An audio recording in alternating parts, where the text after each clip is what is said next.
So what's going on guys, Kids here and welcome back to a brand new video. For today I will show you the new updated and insane Valby build that can solo bosses and farm AoV mobs by just one-shotting everyone, which we can do by using our skills and a specific high damage setup. So in this guide I will show you what weapons and modules you want to get. Then I will explain every single skill and show you the best reactors and external components. And then lastly we will take a closer look at the gameplay and weapon mods, so you would know the reason behind every single build choice and what exactly will give us this insane AoV damage. If this sounds interesting to you, then let's get right into it. So our new Valby build is insanely powerful because we will use a specific setup in combination with just one skill and a weapon. This is right now the ultimate way to get millions of XP and items. So I recommend for every player to level your Valby to level 40 and use this build to farm every single thing that you need for your other characters. So then with that said, now let's take a look at our modules. For the first one we have the Supply Moisture, which while on water increases the skill critical hit rate and our weapon attribute trigger rate, and on top of that your mana doesn't get reduced.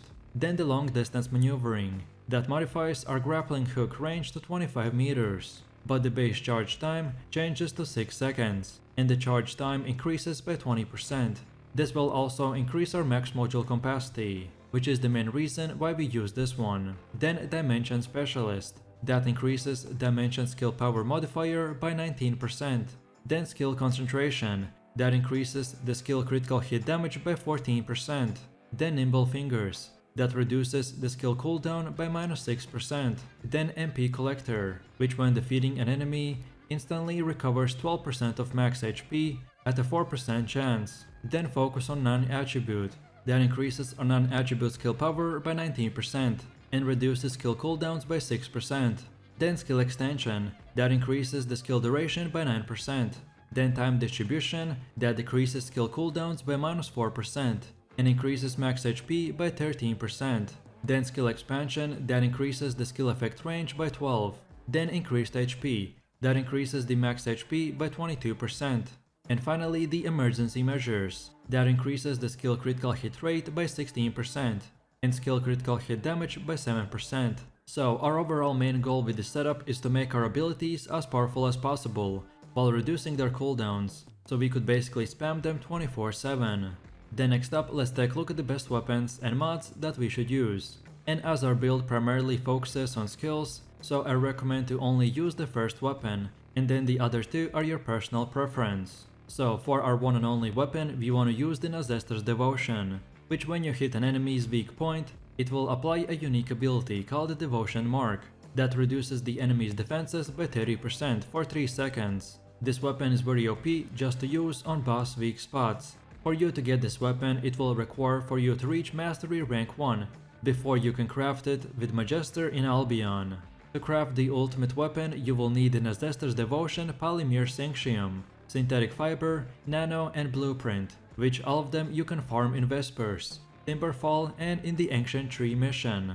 And then when you get the weapon, we wanna use mods like the Weak Point Sight, that increases our weak point damage by 10%, but reduces accuracy by -5%. Then Action and Reaction, that increases ADK by 15%, but reduces recoil by 5%. Then Rifling Reinforcement, that increases ADK by 12%. Then Weak Point Expansion, which on weak point hit increases weak point damage by 35%, but it has a 20-second cooldown. Then next up you have Aiming, that increases weak point damage by 10%, but reduces accuracy by -5%. Then Inside Focus, that increases critical hit rate by 5% and critical hit damage by 3%. Then Better Concentration, which increases critical hit damage by 9%. Then Commando Marksmanship, that increases critical hit rate by 5% and ADK by just 1%. Then Electric Enhancement, that adds electric ADK equal to 8% of your weapon's ADK. And finally the Electric Gun Barrel, that increases electric ADK by 23%, but reduces fire rate by 6%. As for most weapons, we use the mods to increase our weapon's damage, and because of our unique ability that gives us better weak point damage, so we try to focus with our mods to increase its damage even more, for that one-shot capability. Then next up, let's go over to the base reactor and external components. So your reactor is very important item that determines your skill damage and can also include action modifiers that buff certain aspects of your build. I recommend prioritizing using a reactor with the highest skill power and a sub-attack power. Specifically, my best job that I got is this materialized phase reactor with the Disaster's Devotion condition, which makes us do even more DPS. And then as for your external components, they're even more of an RNG, at least until you've played the game for long enough to find basically every possible combination with a good stat roll. For our build specifically, I recommend to get the HP Support Auxiliary Power that increases our HP, then HP Support Sensor that increases our max HP even more, then Decimator Memory that increases our max shields, and because we have 2 set piece, so we get plus 5% increase to our critical hit rate. And lastly, we have the Polar Knight Processor, which increases both our max HP and the shields. And finally, let's take a quick look at our skills and when we should use them. The first passive skill is called the Water Intake, which when using skills while standing on the water will consume less mana.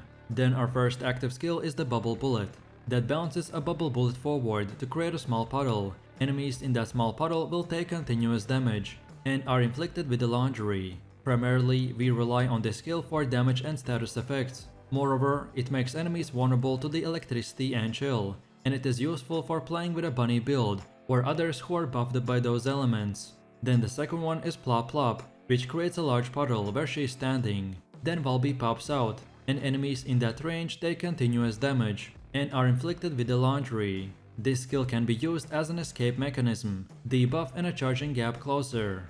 What makes the Plop Plop is the power of the water that's left behind as you activate the skill and continue to do damage over time. Moreover, this also triggers the electrical and chill resistance decreases, which is perfect for any party composition with the Bunny and Viessa.